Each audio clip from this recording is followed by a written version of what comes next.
Hey everybody, Josh Sigurdson of World Alternative Media here, and there is breaking news out of New Orleans. Once again, we are witnessing a massive flood. We're all hoping that it doesn't get too much worse, but it looks like the levees are not going to hold.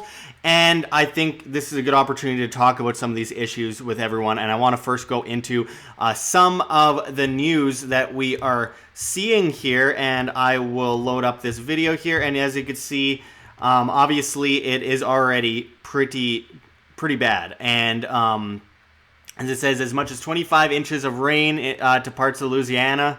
And it's testing the flood defenses in New Orleans. And this isn't obviously the first time we've seen this, and I'm going to go a bit into Hurricane Katrina later because the after effects still remain, and on top of that, there was a lot of panic during Hurricane Katrina, and it led to some pretty horrible things, countless deaths, and government gone, well, as bad as they could possibly get, taking advantage of people that are in a state of panic.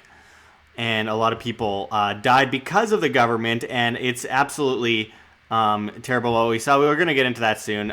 First, I'm going to show you guys this. Bourbon Street is flooded in New Orleans, according to Greg Diamond, G-Dime Weather. And this is a popular tourist area, of course, and it's flooding near the French Quarter. It's recorded over 6 inches of rain today. And that was as of the 10th. And it's only getting worse because they're expecting Tropical Storm Barry to hit them right away. Now, this is likely to turn into a hurricane by the time it actually hits the coast here. And you can see a better article here. Barry expected to be hurricane at landfall as New Orleans ordered to shelter in place. Barry's slow movement over the Gulf of Mexico is anticipated to increase the storm power to at least a Category 1 hurricane designation. So Category 1 doesn't seem that bad, but when you factor in how much flooding they're already receiving, it looks like the levee will not hold. Tropical Storm Barry threatening as much as 20 inches of rain and dangerous storm surges along the Gulf of Mexico is anticipated to make landfall as a hurricane, officials said Friday. President Donald Trump declared a federal emergency for Louisiana late Thursday, ordering U.S. government assistance to state and local response efforts. Barry's slow movement over the warm body of water has it anticipated to increase the storm's power to at least a Category 1 hurricane designation, according to a National Hurricane Center update Friday afternoon. New Orleans issued shelter-in-place order to go into effect at 8 p.m. local time as residents rush to prepare themselves for the worst. Floodgates were closed throughout the city in anticipation of life-threatening flooding along the central Gulf Coast and into the lower Mississippi Valley due to the storm's slow movement. The National Weather Service issued a hurricane warning Friday afternoon for parts of Louisiana as Barry inches along a west-northwest track at about 5 miles per hour. Louisiana Governor John Bel Edwards said he was confident that the Mississippi River wouldn't overflow levees, but urged residents to take maximum precautions. And I quote, "This is going to be a major rain event across a huge portion of Louisiana," Edwards, who authorized the activation of up to 3,000 National Guard personnel, told reporters. Look, there are 3 ways Louisiana floods: storm surge, high rivers, and rain. We're going to have all 3. And obviously we remember what happened back last year with Hurricane Harvey. Was that last year? Time goes by fast. And obviously that caused some flooding in New Orleans as well. But I feel like, haven't they learned before from these problems when we see things like what we saw with Hurricane Katrina? You'd think at this point the levees would have been built higher, first of all, in anticipation for things like this. I mean, New Orleans is heavily huge target for this kind of weather. So the fact that this is happening again, I don't know. We're supposed to trust government to take care of all these things and fix all these things and make them all good. Well, I don't know. They have a pretty bad track record of that, and we're going to go further into that in a moment. But again, there are some other articles that I should bring up here, and actually, I'm going to look at what the latest is because this is live, and I want to make sure that we get all of the most recent updates. And we got a new one from WDSU.com, and it says Tropical Storm Barry holds steady at 65 miles per hour. Winds still expected to make a landfall as Category 1 storm. And this is the most up-to-date information. Tropical Storm Barry's winds and rain are starting to hit Louisiana as New Orleans and coastal communities brace for what's expected to be the first hurricane of the season. Now, I don't want to fearmonger. I see a lot of channels on TV. They make money out of fear. They love fear. They love to scare everyone. My biggest thing is that people are heavily dependent. You know what I mean? Like, people are heavily dependent. They're not independent enough to take care of themselves in these situations, so they end up depending on the government. And what we saw with Harvey, when it hit Houston, was we saw FEMA basically take over and say they're helping people, but they're putting people in long lines for a toothbrush, and then they'd get a toothbrush, and then they'd end up in a long line for a pillow and blanket. Over and over again. It was totally inefficient. And then they were stopping people outside of FEMA from helping to feed people and stuff like that. Regulations, health regulations, all that kind of stuff. It's like our friend Danny Sessom was going around trying to help people, and FEMA was trying to stop them. I mean, when you're trying to do good things for people during a tragedy and you're being told you can't, that's obviously pretty freaking horrible. And it's exactly what we saw during Hurricane Harvey. So now we're going into Barry. We are entering into hurricane season. Every year we have somewhat similar situations, and it's sad. But also, I feel like we're repeating things over and over again. Like, we don't learn from the past, and we are doomed to repeat it.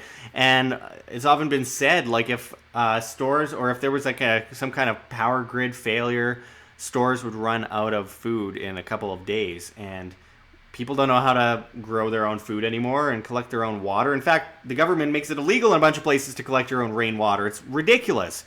But anyway, going back, I wanted to talk a bit about how horrible the government acted in the case of things like Hurricane Katrina, because this is where we test the waters, no pun intended, when it comes down to these horrible situations that a lot of people are suffering from, and I really hope for the best for everyone.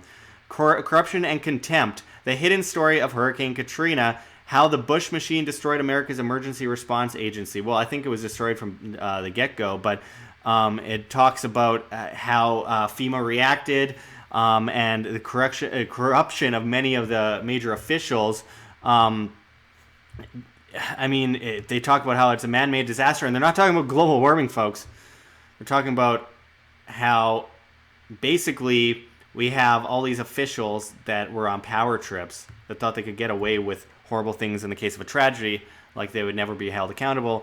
And this article says, I heard something like that from every local I encountered in New Orleans earlier this year. No matter their age, race, or religion, the people of the city pretty much agree that referring to Hurricane Katrina as a natural disaster is naive, even ridiculous.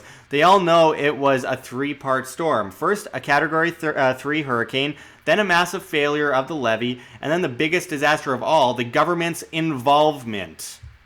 Longtime residents of New Orleans were used to grappling with nature, but man was a harsher beast. Over 1,800 people across 5 states died as a result of the crisis in 2005, many because they were stuck in their homes. Thousands more suffered for days inside the Superdome before help arrived. The devastation that came after the storm was man-made, a combination of racism, opportunism, corruption, and ignorance that has impaired the quality of life in the city for the past 10 years. And people are still recovering, folks. In the months following Katrina, New Orleans became a battleground for vested business and political interests fighting for how they wanted the city rebuilt. Some saw a political opportunity flying in from Baton Rouge and Washington, D.C. Some simply crossed over from the suburbs or nearby university campuses to declare their plans for the city to anyone in then Mayor Ray Nagin's office who would listen. Oh, wait, this reminds me of something. I think it has something to do with the mayor actually ending up going to jail for 10 years for corruption. If this article will load, remember this is a live show and it doesn't seem to want to work with me here. So I'll go back to this for now and talk a bit about this because, again, for those that are just tuning in, New Orleans is facing a massive flood right now, and the levy does not look like it's going to sustain itself. And again, it comes down to how is government going to first capitalize off this, second, manipulate it, and third, screw people over again. Government is best at, controlling people and making them more dependent. And the worst thing about dependence is, especially during these kinds of situations, people don't know how to take care of themselves, and then we have an absolutely horrible tragedy on top of the initial natural catastrophe of the hurricane and the flooding. Now, again, there are three factors that play into this that needs to be mentioned. Currently, we are seeing three things. As the mayor said, there are three ways Louisiana floods: storm surge, high rivers, and rain, and they're going to have all three. And the levees do not look like they wish to hold, and it's ridiculous that we are saying this again 14 years later, that we're talking about, it looks like levees aren't going to hold. Leave it to government to be so inefficient at preparing for things that they know are going to happen eventually.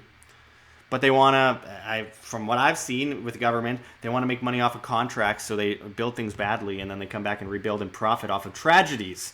And it's happened many times before. We see that with the roads, for example. They build it badly, miss parts without rebar, and the roads crumble in a couple of years, and then these companies that they work with are on contract once again and come back and fix it for the lowest price, but they make the profit, and everyone wins, and all is good. And they can bail out or throw out more money to these city officials. So it's absolutely it's very sad to watch what's happening right now in New Orleans, and it's happening again, and it keeps happening over and over again. For those that are just tuning in, I do want to make sure everyone gets a chance to see the latest here out of New Orleans. Of course, it is flooding, and it's already really bad, and on top of this flooding that we are seeing, we are expecting to see a Category 1 hurricane at the least, but it could be upgraded to a 2 or a 3. And again, I don't want to fearmonger, but facts remain facts, and we need to report on this stuff because people are going to be in need of help, of shelter, etc. People are losing their homes, and it's important that we do whatever we can as individuals to help. That's where the change comes from. Individuals, folks. That's where the greatest form of help comes from, not the government, which is going to capitalize on FEMA and cause all sorts of problems by not allowing people to come in and actually help people because, FEMA is the only one that can help people because regulations. Screw the regulations, which don't seem to be working much when it comes to, the levees that you're building terribly. It comes down to people helping people giving people a helping hand. And what do we see over and over again?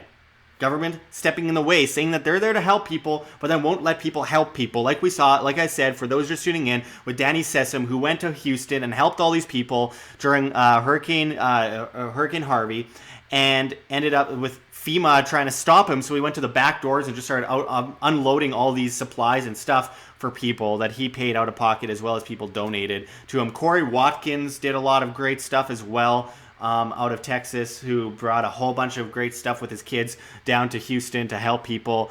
Got stranded, all sorts of stuff happened, risked his life. And that's what I'm looking for in these kinds of tragedies, is people helping people. Now, let's hope it doesn't get that bad, but we're already seeing people losing their homes and this flooding getting out of control and flooding all these areas. And it happens to flood the lesser well-to-do areas first, and we know that as a fact. And after what we saw with Hurricane Katrina and the corruption that actually landed people in jail, including the mayor,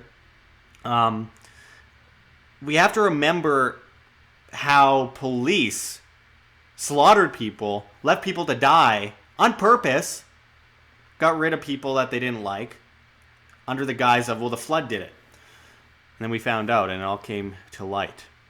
I think it's important, if this gets much worse, we need people to go out there and help these people in New Orleans and do whatever they can to help them stay sustainable and their ability to eat and sleep and not freeze to death here, because I know it's hot in New Orleans, but when you're covered in sopping wet clothes and all that kind of stuff, you can get a cold. There's diseases that spread in the water.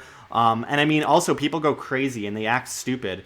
And I mean, there's a cannibal during Hurricane Katrina that was going around and putting people in his fridge. So I mean, it's stuff like this that brings out the best and the worst in people. And we need to do whatever we can to make sure it's mostly just the best in people. So anyway, I am live again. And for those just tuning in, there is a major flood in New Orleans, and it continues to persist. And on top of the current flood, we are looking at very likely hurricane a Category 1 hurricane hitting New Orleans very soon. Tropical storm Barry is expected to turn into a Category 1 with the warm waters in the area. And, of course, this is going to be FEMA's time to shine to screw people. I think it's important that individuals do whatever they can. Those in the higher areas, those that aren't being flooded, those that are in the area, Louisiana, Texas, etc., to go out and do whatever they can to help the people that are in need of help. It's a good time to shine and show how humanity acts in cases like this. And we saw it in Houston, people doing whatever they could to help people.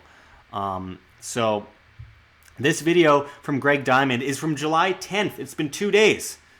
And it's being added to. This is on Bourbon Street in New Orleans. Think about that. So we're expecting to see a tropical storm, or actually at the very least a Category 1 hit New Orleans. Huge rainfalls at the same time. All this crazy stuff adding up, and the levees do not look like they're going to hold, though the mayor says they will. But it's incredibly close, and they better get on that immediately, because I don't know how much longer that can be sustained. I'm going to look into other stuff on this storm right now on Twitter and get you the latest, because there's a lot happening, and it's not even trending on Twitter at the moment. But anyway, while I'm looking for stuff, make sure to press like on this video so that the algorithm catches on, so people see it. And let's see here. I'm looking for some footage. Okay, so here we go. Just hoping, because I'm looking at Twitter, that no one has shared nude photos of any kind. That is often a problem on Twitter, and then my account gets taken down. So let's make sure that doesn't happen. Anyway, lots of footage and videos and pictures of people trying to help out. And look at this footage here. This is quite incredible. Let's see if I can pull that full screen. I don't know how much you could see of that. It's obviously pretty intense. It's incredibly intense footage. And again, this is before the hurricane hits. Before. This is why people in New Orleans need to be prepared. This is why people need to be independent. This is why I talk about independence so much. Because this is going to be a tragedy for a lot of people who are going to be unable to help themselves. This is from Time, New Orleans, on the 10th. This is on the 10th. This is 2 days ago. And on top of this, the levee isn't expecting to hold. This is before this. And they're expecting to see a category 1. It's everything that could possibly go wrong is going wrong for the people of New Orleans. And my thoughts and prayers are with everyone there, and I hope that everyone does whatever they can to help each other and do what they can to especially keep kids safe, keep the pets safe, because in these cases, a lot of the time people leave their pets behind. I just don't understand it. Like, pick up your pets before you leave the house. I understand some of them hide, but I mean, I just don't understand leaving your dog behind. It's pretty sad, and that was a huge factor back in a few years ago. This is, again, from July 10th, and this is before the hurricane hits. So again, for those just tuning in, New Orleans is flooding, and we're doing our best to cover it as much as possible because we think it's going to be important that people get out there and help these people as much as they can.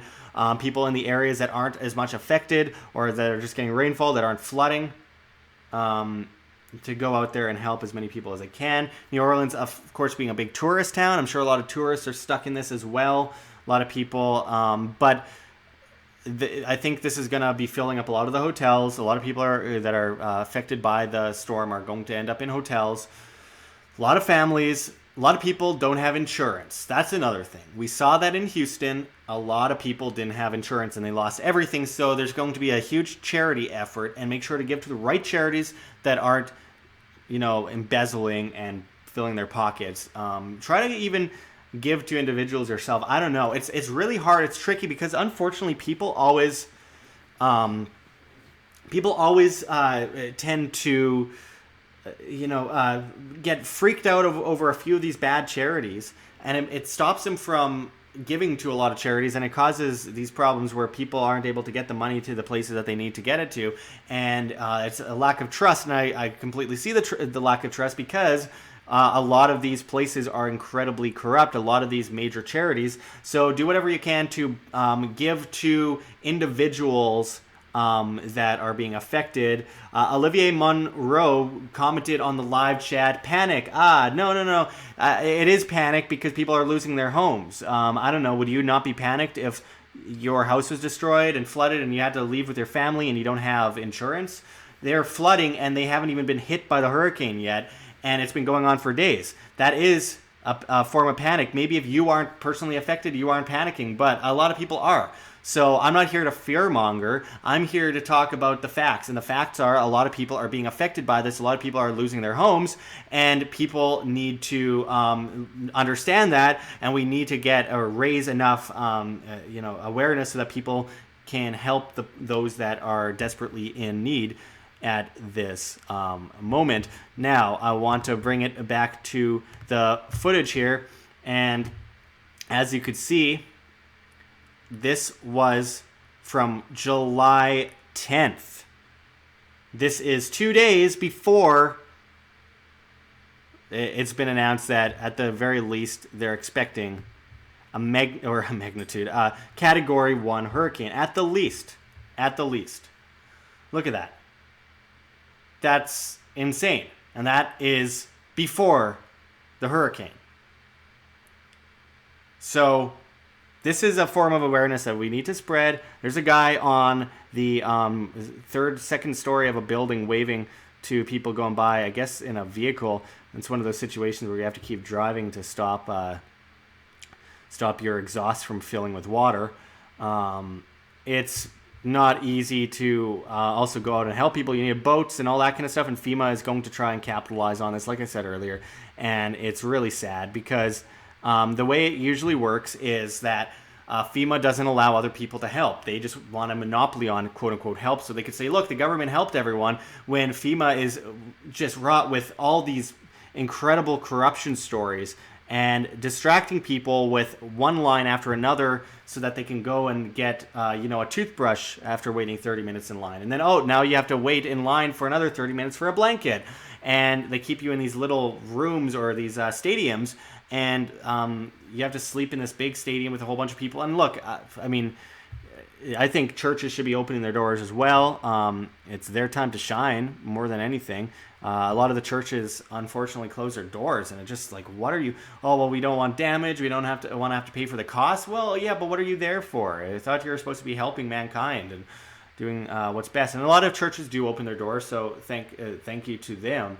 But, I mean, again, it seems to all be around FEMA. FEMA has to have the monopoly on quote-unquote help while actually hurting people by not allowing other people to come in and try and help people by giving them blankets, giving them clothes, giving them shelter, giving them food, giving them toothbrushes, giving them feminine products and stuff like that, which are very important in these kinds of situations. And without these things, it could cause disease, and it could cause all these ailments, and people die and they freeze and they get pneumonia and all that kind of stuff, and the hospitals are just panicking because they're filled.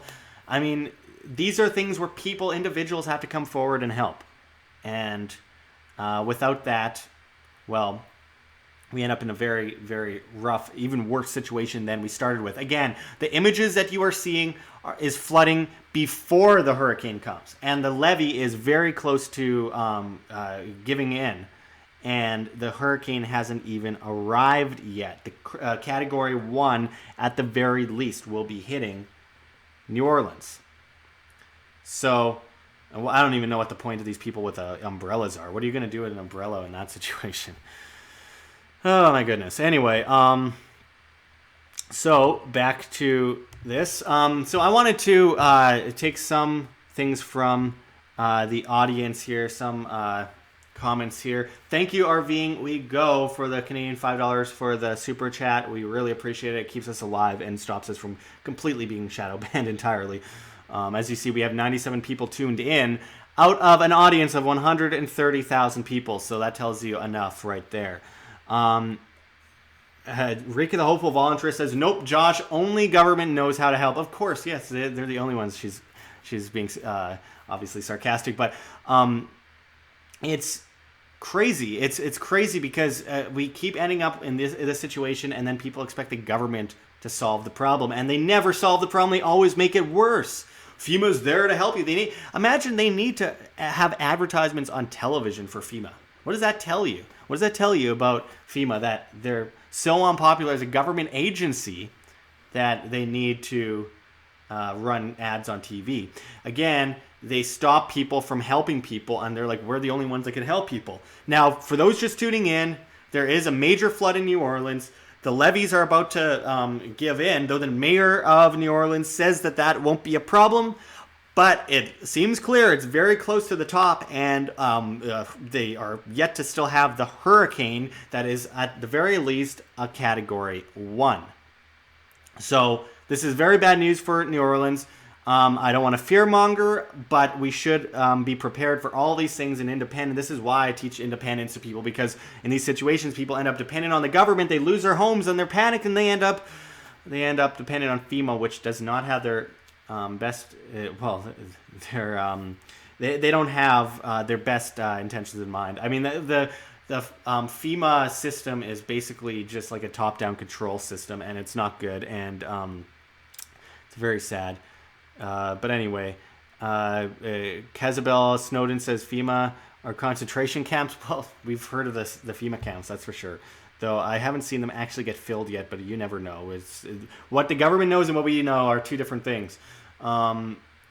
Charles D says, don't build on a floodplain. I completely agree, but the most affordable houses tend to be built on these areas, and then people aren't insured. It's tragic, it's sad, and I mean, you could also say, why are people building on Hawaii, a gigantic volcano in the middle of the ocean that is almost impossible to escape? But nonetheless, they do. But obviously, a lot of people love New Orleans. Oh, Ab5NI says New Orleans was not a floodplain. The Corps of Engineers started building large levees all along the Mississippi up north.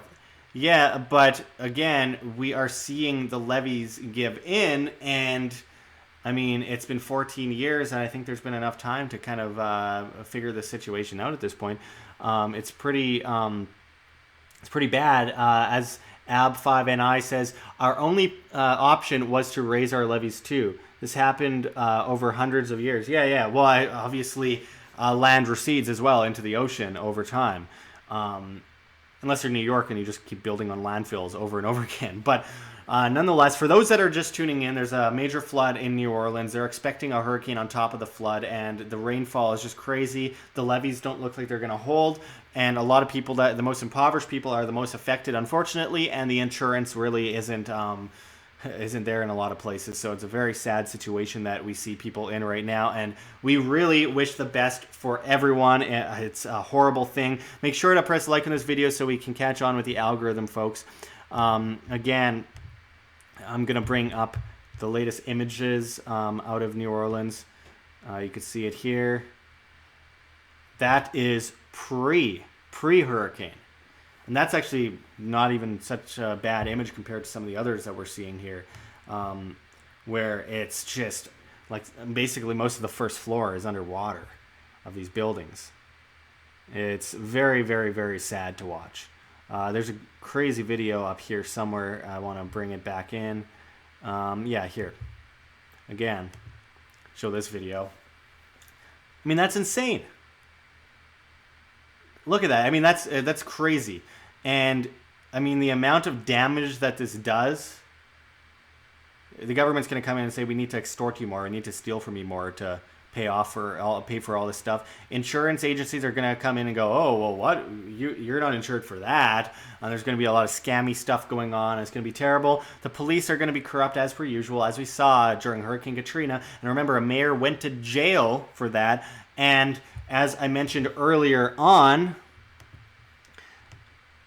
people in New Orleans largely see Hurricane Katrina was a man-made disaster, not because of global warming. And all these people saying global warming, come on, guys, it's ridiculous.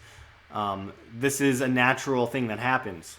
It has for millions of years, and it's been a lot worse in the past. But nonetheless, we have technology now, and we hear about all of it, so it seems like it happens more. But as it said, these people in New Orleans that most journalists talk to will say that, yeah, they think of Hurricane Katrina as a natural disaster because of a combination of many things. As they say, the devastation that came after the storm was man-made. A combination of racism, opportunism, corruption, and ignorance that has impaired the quality of life in this city for the past 10 years. And yeah, I know there's a lot of people that race bait. I think there was some form of clear racism, but mostly among cops in the situation of Hurricane Katrina. Very, very, very sad.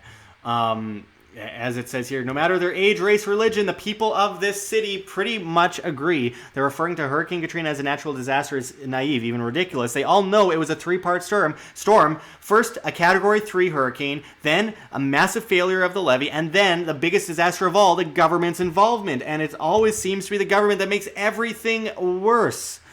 And a lot of corruption among FEMA, charity versus profit. It says, on August 26, 2005, the Friday before Katrina made landfall in Louisiana, 3 days before the levees broke, Dr. Brobson Lutz, a longtime New Orleans resident, headed down to Galatoire's in the French Quarter for lunch. He decided, based on advice from waiters at the restaurant, that he and his partner would wait out the storm at their French Quarter home, since the area was on higher ground than much of the city. With the exception of a door flying open, they had no problems from the storm. But once the blowing stopped, Lutz was suddenly on a 24/7 treadmill, the French Quarter's resident doctor, for weeks. Lutz was uniquely suited to be a Katrina doctor. He'd completed his residency at the Charity Hospital in the 1970s, a public hospital known for its trauma unit and willingness to care for New Orleans' large uninsured population. And I quote, "We treated everything from heart attacks to pneumonia to fainting in church," he recalls. In those hectic days following the storm, Lutz paired up with an emergency medical team from California. And I quote, "We treated people in the street for 6 or 8 weeks," he said. This makeshift clinic was one of many, though Lutz was among the more accessible in the area. FEMA lodged its clinics in the bowels of the Omni Hotel, a ritzy establishment that required everyone to go through 2 layers of security. After Katrina, New Orleans hospitals had to deal with damage and outages, and improvised clinics popped up around town. in trailers, abandoned department stores, and in some cases, large tents. The mentally ill no longer had regular access to psychotropic medicines or even beds. To obtain prescriptions, Lutz and his crew relied on psychiatry doctoral resident familiar with Charity Hospital and a police officer they called the pharmacist because he was adept at commandeering supplies they needed from drugstores. The resident was the first to give Lutz the disturbing news that Charity would not be reopened. He had been inside Charity and said it would be ready to go in a week or so. Then it didn't open. And that was bad, Lutz says. Charity Hospital opened in 1736, financed with money from money left in the will of a French sailor who died. Blah, blah, blah. Almost 75% of charity patients were black and 85% made less than $20,000 a year, according to Health Affairs, a peer-reviewed health policy journal. Again, for those just tuning in, we're going over what happened during Hurricane Katrina as New Orleans is facing another hurricane and vast flooding. As it says, Charity had over 2,000 beds and dealt with the outcomes of the city's violent crime every day. Overdoses, gunshot wounds, stabbings, and treatment for the mentally ill were handled with military precision. Big Charity, as it was often called, also became the primary healthcare provider for those without insurance. In 2003, 83% of its inpatient care and 88% of its outpatient care were uncompensated and given to the uninsured. When the electricity went out during Katrina, Charity's doctors and nurses used handheld breathing apparatuses to keep dozens of patients alive. They painted sheets and draped them outside the window, a reminder to helicopters passing that they were alive and needed help. 9, and I quote, 9 West has a big heart. Katrina can't tear us apart, read one of these banners. And you can see this image, and it's absolutely shocking what they went through there. But a month after the storm, the building was little more than Katrina's largest tombstone. Though Charity had suffered minimal damage, state officials ordered it closed on September 30th, 2005, without even a walkthrough. 9 days earlier, 3 floors of the hospital had been scrubbed and declared ready to use by the military. When State Treasurer John Kennedy toured the building, he said he thought the hospital was just fine. Its biggest issue was flood damage in the basement. They could have opened it back up. They just need to turn on the electricity, Kennedy said. And then it says, that didn't matter. Charity was on some powerful people's hit list long before Katrina. In the months before the hurricane, in the summer of 2005, state legislators discussed a plan to knock down Charity and put up Louisiana State University Medical Center and a Veteran Affairs hospital. Unlike Charity, the LSU Medical Center would be privatized. LSU had managed Charity before the storm, but some high-ranking officials didn't love the hospital's altruistic business model. Some legislators charged LSU favored its educational missions above providing hospital services to the indigent. And then it says, a 2012 University of New Orleans study. LSU wanted its new hospital, and LSU was used to getting what it wanted. People in New Orleans joke that LSU is a fourth branch of government in Louisiana. Alexander John Glustrom, director of the 2014 documentary Big Charity, The Death of America's Oldest Hospital, tells Newsweek, and I quote, "The decision not to reopen Charity went all the way up to Governor Kathleen Blanco, but it wasn't necessarily her who masterminded the plan, nor was the decision up to the people of New Orleans. A poll found that 83% of locals preferred LSU keep Charity open as a public hospital. Public health care is vital in this town. Before Katrina, 21% of Louisiana residents were uninsured, the third highest rate in the nation. There's also the issue of funding. The hundreds of millions of dollars needed to build the new medical center weren't in the state's budget, and whether legislators and the university liked it or not, Charity was still fully operational. LSU used Katrina as an excuse to skirt both challenges. A closed-door arbitration panel settled on FEMA payment of over $470 million for damage to Charity, but that money would go towards a new medical center. The full cost of the new facility was $1.1 billion, and the new hospital, University Medical Center, New Orleans, didn't open until August of this year. And I quote, "We could have gone back into Charity and rehabbed every single room there and got it back going easily for $500 million, Kennedy says, probably less. Some, however, were happy to see the place go. Charity was the first place was the place of first resort and last resort. People that needed preventative care had to sit there for 12 to 13 hours. Mayor Mitch Landrieu says it was a question of whether we were going to build the city back like it was, or build it back how it should have been done in the first place. But to lots of New Orleans, without charity isn't New Orleans. And I quote, I fell in love not only with the patients, but with the long-term employees there. It was a real culture, from the elevator operators to the nurses, aides to the charge nurses and administrators. He says the powers that be at LSU didn't care about the emotional side of things. It was just about where they can get the money and whose pocketbooks they could suck it out of. And I wanted to go back here, talk a bit about this to a certain extent, because look, the funding isn't as much the issue, because I don't think more dependence is an issue. I think more independence is what we need most in this situation, of course, as always in these natural disasters. But I also have to add that when there is funding, that funding always goes to what benefits the state most, because the state is a slave racket. It's organized crime. It benefits off of the control of the masses, and it benefits over the dependence of the masses. So in these situations, government's like, it's our time to shine, pretend that we're helping people, even though it's our inefficient, terrible nonsense extorting people to fund these things that cause this problem in the first place. Because, well, yeah, you can't control the weather. Well, they try, but you can't control the weather. But when they don't learn from past mistakes, they throw funding towards the bureaucrats and don't actually build up these levees, then, well, there's consequences. So for those just tuning in, there's a major flood in New Orleans. It's already been flooding for several days now to a crazy extent. And on top of that, there is still a hurricane to come.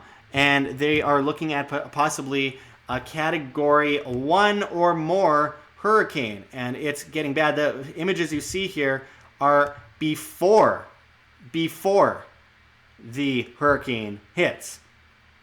The levees don't look like they're going to hold, and it, as per usual, is terrible, and a lot of people are panicking, and people say, don't worry, panic, that's fear-mongering. No, it isn't fear-mongering. People are panicking. People are panicking because they're losing their house. They have to run with their family, their kids, they're leaving pets behind. They are losing their house that isn't insured. It's a horrible thing, and it's always happening to the most impoverished people, of course. So it's very sad, and of course it's affecting the French Quarter and the most historic tourist attractions in New Orleans. Very, very sad to watch. These flooding images are pre-hurricane. Pre-hurricane.